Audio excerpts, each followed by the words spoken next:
Bonjour à tous, aujourd'hui on va cueillir le cynorrhodon, que vous voyez sur l'image maintenant. Le cynorrhodon c'est le fruit du rosier sauvage, l'églantier aussi on peut parfois l'appeler. Et donc vous avez plein de variétés de roses sauvages dont on peut ramasser le fruit qui est le cynorrhodon donc, et qui se ramasse en ce moment. Donc il est habituel de dire que le cynorrhodon se récolte à partir des premières gelées, parce qu'il faut ce premier coup de froid pour que les propriétés s'activent et que le fruit soit mûr. Alors ça va dépendre d'où vous habitez, donc la règle est plus ou moins fiable. Par contre, ce qui est beaucoup plus intéressant et plus pratique, c'est de palper le fruit. Donc là par exemple, j'ai un grain de cynorrhodon, et donc je vais pouvoir tester sa maturité. En exerçant une pression dessus, je vois qu'il est légèrement mou, mais pas au point d'exploser dans mes mains si j'appuyais trop fort. Mais on voit qu'il se déforme sous la pression, donc c'est qu'il est parfaitement mature. S'ils sont un petit peu plus durs, c'est bon aussi, mais il ne faut pas qu'ils soient extrêmement durs au point que vous n'arrivez même pas, avec une pression des doigts, à les écraser légèrement, parce que ça veut dire qu'ils ne sont pas assez mûrs pour l'instant. Donc pour les cueillir, c'est vraiment très simple, hein. Il va simplement s'agir de tirer dessus. Donc je vais simplement attraper le fruit, exercer une légère portion.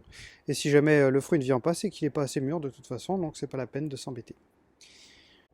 Et donc une fois que j'ai récolté suffisamment de ces beaux fruits rouges, on va pouvoir passer à la préparation déjà finale, hein, parce que contrairement aux racines, il n'y a pas besoin de faire un nettoyage ou un découpage. Donc là, on va pouvoir directement les mettre à sécher, si on le souhaite, ou alors en macération alcoolique.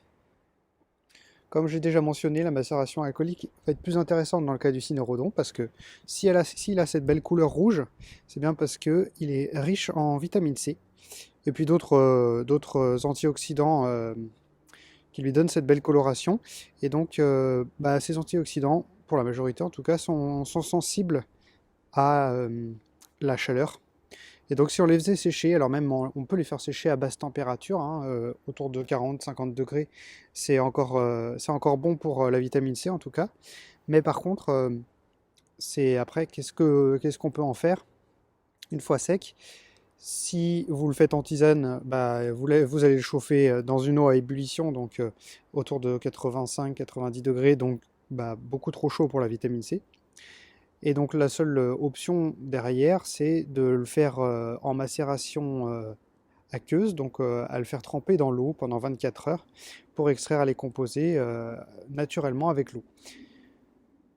Mais là, nous, ce qu'on va faire et qui va être plus rapide et plus optimal finalement, c'est d'en faire une macération alcoolique, donc les mettre à tremper dans l'alcool. On va pouvoir maintenant passer à l'alcoolature. Donc pour ce faire, c'est très simple. On prend, là j'ai pris un contenant de petite taille puisque j'ai pas besoin de beaucoup d'alcoolature de cynorrhodon cette année, il m'en reste encore. Donc j'ai pris une petite quantité, mais vous prenez la quantité qui correspond à ce que vous allez mettre dedans, sachant que on va mettre 5 fois ou 4 fois, ça c'est la règle générale pour l'ensemble des alcoolatures. Normalement on met 4 fois le poids de plantes en alcool, mais si les plantes ne sont pas complètement immergées, ce qui arrive souvent, surtout sur des plantes légères, on va plutôt mettre 5 fois. Là, avec le cynorrhodon, 4 fois va largement suffire. Donc il faut prévoir 4 fois le volume de la plante avec l'alcool pour le contenant final. Donc je mets mes cynorrhodons. Donc là, dans mon cas, je vais mettre 20 g de cynorrhodon. Voilà. Et donc si j'ai mis 20 g de cynorrhodon, si je mets 4 fois la portion d'alcool, c'est-à-dire qu'à ça, je vais ajouter 80 g d'alcool. Donc je vais utiliser l'alcool à 90 degrés, c'est ce que j'utilise d'habitude pour juste la rapidité d'extraction des propriétés et des molécules de la plante. Après, encore une fois, si vous n'avez pas accès, vous ne voulez pas commander sur internet, vous pouvez trouver de l'alcool à 40 degrés pour fruits en supermarché qui fera aussi bien le travail, mais simplement il faut prévoir plus de temps d'extraction qu'avec de l'alcool à 90. Donc je verse juste l'alcool dessus.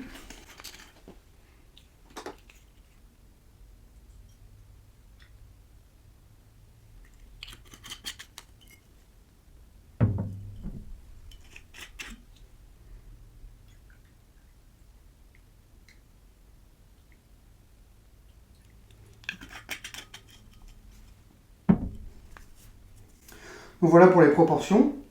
Maintenant, vous voyez, le cynorhodon a une peau relativement solide et une intégrité plutôt marquée.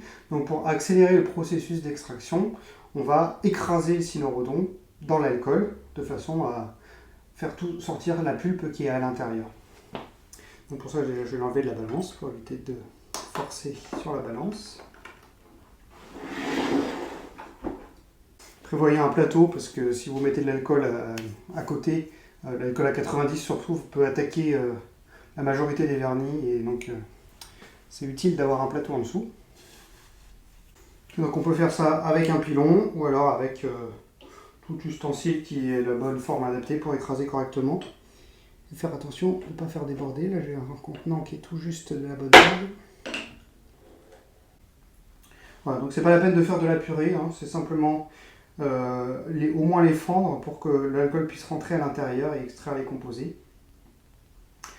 Et donc après, une fois ça fait, on peut sceller le contenant, donc c'est important que le contenant soit hermétique.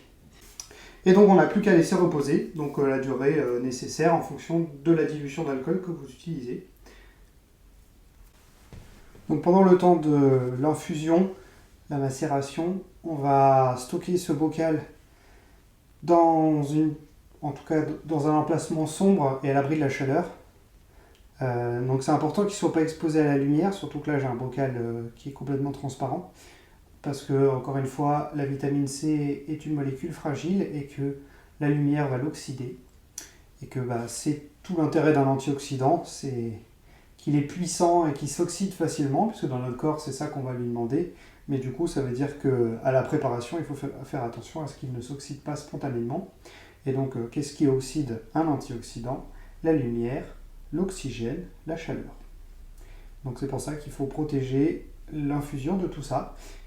Et même après la filtration, le stockage se fera également dans les mêmes règles de protection.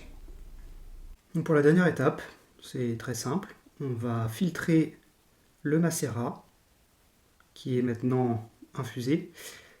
Et pour ce faire, on va le passer à travers en fait un filtre à café.